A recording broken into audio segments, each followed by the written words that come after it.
Nomination দেবেন তিনি আমাদের নেতা ধানের শীষ যার আমরা কি তার ধানের শীষ যার আমরা তার আমজাদের কোন প্রার্থী চলবে না।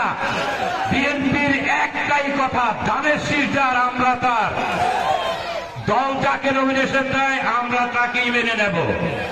আমরা জিয়া পরিবারকে বিশ্বাস করি এবং জিয়া পরিবারের আদর্শই আমাদের আজকের প্রধান অতিথি পুরা শাহরাস্তি উপজেলা এবং পৌরসভায় বিএনপিকে সুসংগঠিত করার জন্য বিগত 17 বছর কাজ করে গেছে। আমাদের মরহুম দেলোয়ার মিয়া হোসেন মিয়াজি বিএনপির জন্য কাজ করে গেছে, কিন্তু আজকে কিছু কিছু নেতার বক্তব্য শুনি 17 বছর ওনারা করেছে রাজনীতি। 17 বছর কি আর কোন নেতা ছিল না শাহরাস্তিতে? ওনারা কি ঘুমাইছে? ঘুমায় নাই। আমরা নেতা কর্মীদের পাশে ছিলাম, জেল আমরা মামলা খেয়েছি, সকলকে সহযোগিতাও করেছি, কিন্তু কিছু কিছু নেতা বলে ওনারাই 17 বছর করেছে, তাহলে আমরা কি করেছি? আমরা কি ভারতে ছিলাম? 5 তারিখের পরে এসে আপনারা লম্বা লম্বা কথা বলবেন।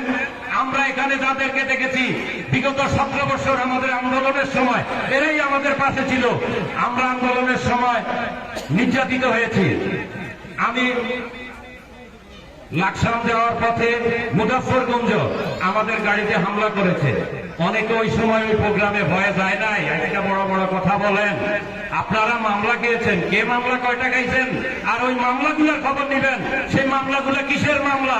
রাজনৈতিক মামলা না পারিবারিক মামলা?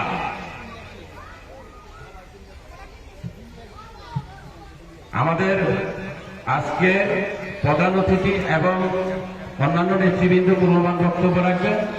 আমাদের হোসেনপুরবাসীর একটাই কথা, ধানের শীষ যার আমরা তার। আমরা আনোয়ার হোসেন খোকন ভাইয়ের নেতৃত্বে, উনি শাহরাস্তির কৃতি সন্তান এবং বিএনপির আন্তর্জাতিক বিষয়ক সম্পাদক। আমরা চাই, বিগত 5 বার হাজীগঞ্জের এমপি ছিলেন বিএনপি থেকে, আমরা 5 বার ওনাকে এমপি বানিয়েছি।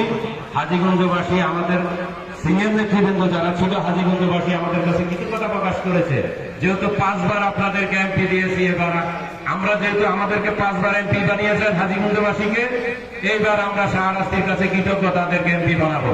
যেহেতু খোকন ভাই বিগত 45 বছর বিএনপির জন্য কাজ করে গেছেন, আপনারা খোকন ভাইয়ের বিষয়ে খবর নেবেন। উনি শাহরাস্তি, উনি আজকে ছাত্র দল থেকে শুরু করে বিএনপির আন্তর্জাতিক বিষয় সম্পাদক হয়েছে, এটা আমাদের গর্বের বিষয়।